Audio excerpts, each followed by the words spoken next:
ಆಗ ಯಾರೋ ನನ್ನ ಪ್ರೈವಸಿಗೆ ಕೈ ಹಾಕಕ್ಕೆ ಟ್ರೈ ಮಾಡಿದ್ರು. ಅದು ನನ್ನ ಕೊಲ್ಲಿಲ್ಲ. ಇನ್ಯಾರೋ ನನ್ನ ಗೌರವಕ್ಕೆ ಧಕ್ಕೆ ತರಕ್ ಪ್ರಯತ್ನ ಪಟ್ರು. ಅದು ನನ್ನ ಕೊಲ್ಲಿಲ್ಲ. ಇವನು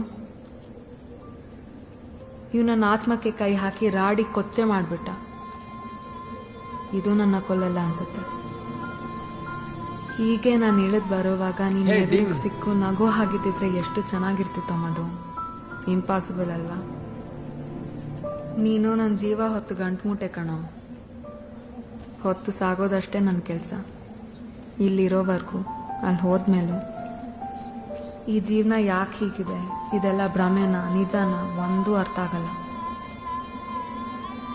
I feel so full and so empty all the time.